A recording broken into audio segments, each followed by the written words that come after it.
আসসালামু আলাইকুম ওয়া রাহমাতুল্লাহি ওয়া বারাকাতুহু। ফিকহুল ইবাদাত। সম্মানিত প্রিয় ভাই বোনেরা, আমরা বাসায়ের ইসলামিক সেন্টার বাহরাইনের পক্ষ থেকে আপনাদেরকে জানাই শুভেচ্ছা, স্বাগত, মোবারকবাদ। আমরা নিয়মিত ইনশাআল্লাহ হাদিস, সিরা, আকিদা, ফিকহুল ইবাদাত, ফিকহুল মুআমালাত, আদাব ও আখলাক এবং দোয়া শিক্ষার বিষয়গুলি আমরা আপনাদের কাছে উপহার দেব। আজকে আপনাদের জন্য উপহার ফিকহুল ইবাদাত, ইবাদাতের ফিকহ। ইবাদত, বিশেষ করে সালাত সবচেয়ে গুরুত্বপূর্ণ ইবাদত। আর সালাত, আল্লাহ রাব্বুল আলামিন সালাত আদা করতে হলে আমাদের পবিত্রতা প্রয়োজন, ওযু প্রয়োজন, গোসল প্রয়োজন। এজন্য আজকে আমরা সালাত সহি হওয়ার জন্যে আমাদের 9টি শর্ত রয়েছে। সেই 9টি শর্ত আজকে আমরা সংক্ষিপ্তভাবে বলবো। কোনো একজন নামাজ আদা করতে চায় তাহলে তাকে এই 9টি শর্ত পূরণ করতে হবে। প্রথম শর্ত হচ্ছে মুসলিম হতে হবে। কোনো কাফেরে যদি সালাত আদা করে তো সালাত হবে না। 2 নম্বর, তার বিবেক থাকতে হবে, সুস্থ বিবেক। পাগল উম্মাদ সালাত আদা করলে সালাত হবে না। 3 নম্বরে, তার তামিজ মানে পার্থক্য জ্ঞানের বয়স হতে হবে, অর্থাৎ 7 বছর বয়স হতে হবে, যেই বয়সে সে পার্থক্য করতে পারে, ভালো মন্দ, ঠান্ডা গরম, ছোটোখাটো হিসাব নিকাশ করতে পারে। এটুকু যদি করতে না পারে, আর চেয়ে ছোটো হয়, তাহলে তার সালাত হবে না। হয়তো তাকে প্রশিক্ষণ দেওয়া হবে, ঠিক আছে। আর এই শর্তগুলো অন্য অন্য ক্ষেত্রে এটাকে বুলুগ বলা হয়, সাবালক হতে হবে। সাবালক হতো অন্য অন্য ইবাদতের ক্ষেত্রে, কিন্তু সালাতের ক্ষেত্রে শুধু পার্থক্য জ্ঞান করতে পারলেই হবে। সেটা বাচ্চার তার মেধার উপরে কম বেশ হতে পারে। মোটামুটি 7 বছর, এই জন্য 7 বছরেই সালাত বাচ্চাদেরকে পড়তে বলা হয়েছে। মুরু আওলাদাকুম বিস-সালাত ওয়া আবনাউ বিস-সাব'i সিনিন। 7 বছর হলে বাচ্চাদেরকে সালাতের নির্দেশ করো। তো অন্য অন্য ইবাদতের ক্ষেত্রে সেখানে মানে সাবালক হওয়ার শর্ত। এ হলো 3। 4 নম্বর শর্ত হচ্ছে যে তাকে শরীর থেকে এবং কাপড় থেকে, পোশাক থেকে এবং জায়নামাজ থেকে অপবিত্র বস্তু দূর করা। কোনো অপবিত্র বস্তু যদি থাকে সেটাকে দূর করতে হবে। এটা 4 নম্বর শর্ত। 5 নম্বর শর্ত, অপবিত্র থাকলে পবিত্রতা অর্জন করতে হবে। বড় অপবিত্র হলে, সেটা বীর্যপাত হয়েছে, স্বামী স্ত্রী সহবাস করে, বা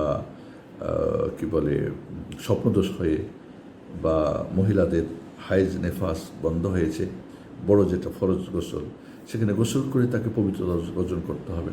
আমরা গোসলের বর্ণনা পরে দেবো ইনশাল্লাহ, উজুরও বর্ণনা পরে দেব। আর ছোট অপবিত্রতা যদি হয়, পেশাব করেছে, পায়খানা করেছে, বায়ু নিঃসৃত হয়েছে, সেক্ষেত্রে তাকে উজু করতে হবে।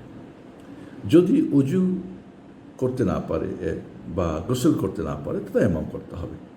এগুলো আমরা বিস্তারিত পরে বলবো। অর্থাৎ পবিত্রতা তাকে অর্জন করতে 5 নম্বর।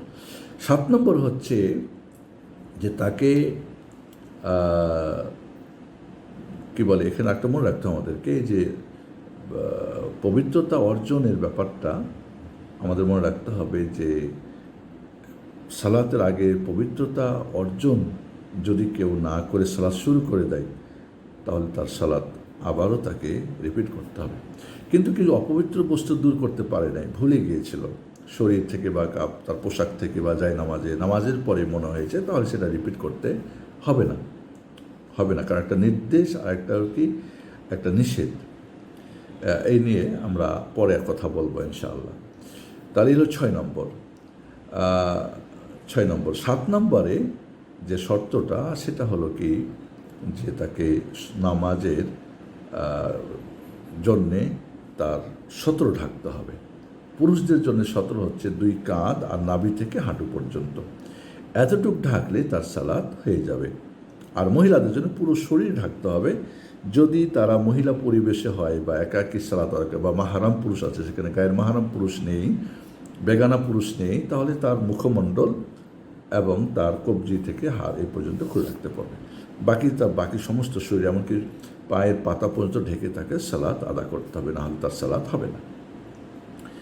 আর যদি পরপুরুষের সামনে হয় বা পরপুরুষ দেখতে পারে বা গায়ের মাহারাম পুরুষ আছে, সেক্ষেত্রে তার মুখও ঢাকতে হবে, হাতও ঢাকতে হবে, এবং শুধু পায়ের পাতা না, পায়ের নিচেও ঢাকতে হবে, তাকে মোজা পরে বা যেভাবে হোক পড়তে হবে।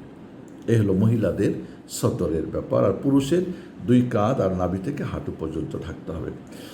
অনেকেই মনে করে যে হাঁটু আর উপরে কাপড় উঠলে অনেক কিছু হয়ে গেল। এটা সালাতের জন্য কিন্তু এটা আওরাত। বাকি আওরাত 2 প্রকার, একটা আওরাত গালিদা, একটা মুখাফাফা। মুখাফাফা হচ্ছে উরু থেকে নিয়ে হাঁটু পর্যন্ত, আর উরুর মানে 2 লজ্জা স্থান, যেটা পিছনে এবং সামনের যে লজ্জা স্থান, এটা হলো আওরাত গালিদা। এটা বিশেষ সময় এবং বিশেষ ব্যক্তি স্বামী স্ত্রীর মাঝে এবং পেশাব পায়খানা বা অপারেশন ইত্যাদি সময় সেটা চাচা জায়েজ নেই। বাকি প্রিয়জনে বা পরিচিত মানুষের কাছে উরু না, হাঁটু থেকে উরু পর্যন্ত উঠাতে পারে। অনেকে দেখা যায় যে মনে করে হাল চাষ করবে তবু এটা ঢাকতে হবে, এমন কথা ঠিক না। সেটা কিন্তু হ্যাঁ মরুয়াতের খেলাফ হতে পারে, মানে ভদ্রতা, এবং সবার সামনে না। আল্লাহ নবী আলাইহিসসালাম আবু বকর ওমরের সামনে তিনি উরু ওপেন রেখেছিলেন, কিন্তু ওসমান যখন এসেছেন তখন ঠেকে দিয়েছেন, কারণ বলেছেন তিনি লজ্জাশীল মানুষের জন্যে। এরপরে যে জিনিসটা আসবে আমাদের গেল 6, 7, 8 নম্বর শর্ত হচ্ছে যে 8 নম্বর শর্ত না, কথা হলো 6, 7, 8 নম্বর শর্ত হচ্ছে যে নামাজের সময় হতে হবে। নামাজের সময় হতে হবে, সময়ের আগে সালাত আদা করলে হবে না। জোহরের সালাত জোহরের সময় হতে হবে, আসর মাগরিব এশা এভাবে আগে পড়লে হবে না। এরপরে শর্তটা হচ্ছে যে তাকে কেবলামুখী হতে হবে। কেবলামুখী হয়ে ফরজ সালাতের জন্য কেবলামুখী শর্ত। অন্যদিকে যদি কেউ কেবলা নির্বাচন না করেই নামাজ শুরু করে দেয়, যাচাই বাছাই করে না, তাহলে পরবর্তী প্রমাণ যদি হয় যে সে কেবলা অন্যদিকে পড়েছে, সালাত আবার রিপিট করতে হবে। কিন্তু সে চেষ্টা করেছে, জিজ্ঞেস করেছে বা বোঝার চেষ্টা করেছে কোনোভাবে, কিন্তু পরবর্তীতে প্রমাণিত হয়েছে যে না, এটা কেবলা হয় নাই, তাহলে তাকে রিপিট করতে হবে না। আর সর্বশেষ যেটা, নিয়ত করতে হবে। আর নিয়ত অন্তরের সঙ্গে সম্পর্ক, মুখে নিয়ত পড়া এটা বিধান। তাহলে আমরা মুসলিম হওয়া, সুস্থ বিবেকের অধিকারী হওয়া 2 নম্বর। 3 নম্বরে হচ্ছে তামিজ, মানে তাকে 7 বছর বয়স হওয়া, ধরেন আমরা বের আগে যেটা পাঠ্য করতে পারে, পাঠ্য জ্ঞান একটু বয়স হওয়া। এরপরে শর্ত হচ্ছে তার অপবিত্র বস্তু দূর করা। 5 নম্বরে পবিত্রতা অর্জন করা। 6 নম্বরে পবিত্রতা অর্জন করা। আর 7 নম্বরে হচ্ছে আওরত ঢাকা। 8 নম্বরে শর্ত হচ্ছে তাকে কেবলামুখী হওয়া। আর এরপরে শর্তটা হচ্ছে তাকে কি করা, সময় হওয়া। আর এরপরে শর্ত হচ্ছে তাকে নিয়ত করা। তাহলে কয়টা হয়ে গেল আমাদের এখানে? আমরা আবার গুনি, আমরা কয়টা শর্ত হচ্ছে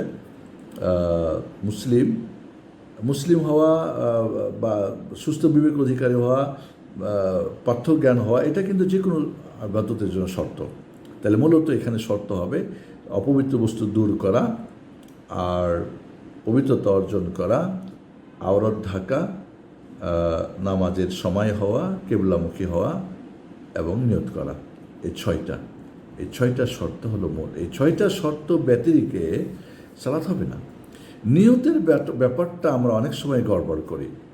যে কোনো ইবাদত করতে গিয়ে আমরা এই নিয়তমুখী পড়ি, এটা ঠিক না। নিয়ত সংকল্প করা, ইচ্ছা করা, দৃঢ়প্রত্যয় করা, এটা অন্তর দিয়ে হয়। দেখা মানে আমরা চোখ বুঝি, শোনা মানে কান বুঝি, খাওয়া মানে মুখ বুঝি, ধরা মানে হাত বুঝি, চলা মানে আমরা পা বুঝি। তাহলে যখন বলবো সংকল্প করো, তখন তো অন্তর বুঝি। ইচ্ছা করো, অন্তর বুঝি, তাহলে কেন মুখের আসবে কেন? অনেকে আবার মনে করে হ্যাঁ অন্তরে ঠিক আছে, মুখ দিয়েও পড়লার সমস্যা নেই, না, এটা বিদআত। মুহাম্মদুর রাসূলুল্লাহ সাল্লাল্লাহু আলাইহি ওয়াসাল্লাম, মোল্লা আলী কারি হানাফি রাহিমাহুল্লাহ বলেছেন যে প্রায় 30,000 ওয়াক্ত সালাত তিনি আদায় করেছেন। সালাত ফরজ হওয়ার পরে কখনো একবারও তিনি নিয়ত করেন নাই। আর আমরা সারা জীবনই নিয়ত করলাম, এটা কেমন করে হলো? এই জন্য আমাদের মনে রাখতে হবে যে এই সালাতের জন্যে যে শর্ত 6টা মূল শর্ত, 3টা কমন শর্ত যে কোনো ইবাদতের জন্যে, এই শর্তগুলিকে আমাদের ঠিক রাখতে হবে। তারপরে আমরা সালাত দাঁড়াবো। আমরা নিয়তে কী করবো, কোন সালাত পড়তেছি, কয় রাকাত পড়তেছি, এটা ইবাদত আল্লাহর জন্য করতেছি, দুনিয়ার জন্য না, এইগুলি নিয়ত মনে রাখতে হবে। আল্লাহ আমাদেরকে তৌফিক দান করুন। আসসালামু আলাইকুম ওয়া রাহমাতুল্লাহি ওয়া বারাকাতুহু।